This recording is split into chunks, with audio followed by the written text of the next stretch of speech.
নমস্কার, আপনাদের সবাইকে প্রিয়ার রান্নাঘরে স্বাগত জানিয়ে আজকের রেসিপি শুরু করছি। সেদিনকে ভাটুরার রেসিপি দিয়েছিলাম, আজকে ছোলারটা দিচ্ছি। সেদিন বললাম যে ভিডিওটা বড় হয়ে যাবে, তাই জন্য ছোলেটা কি করলাম, কুকারে আমলকি দিয়ে খুব ভালো করে সিদ্ধ করে নিলাম।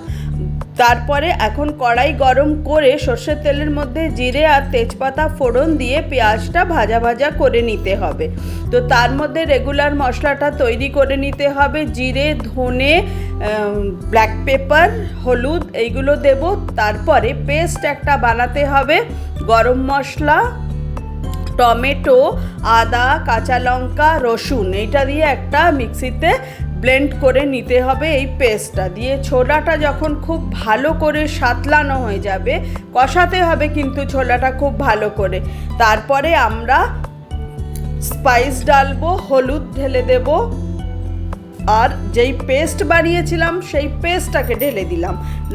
টমেটো দিয়ে যেটা, রসুন, আদা, গরম মশলা, কাঁচা লঙ্কা এইটাই বানিয়েছিলাম। তারপরে তোমার ডেলি স্পাইস হচ্ছে তোমার রেগুলার স্পাইস, জিরে, ধনে আর গোলমরিচের গুঁড়ো।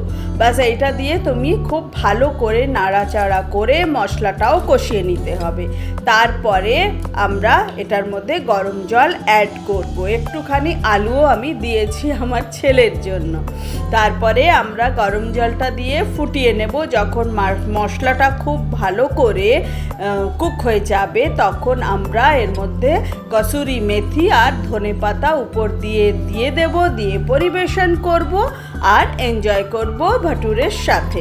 এবার বানিয়ে নেব রায়তাটা বানাবার জন্য দই আধা কিলো নিয়ে নিয়েছি। খুব ভালো করে ব্লেন্ড করে নিলাম।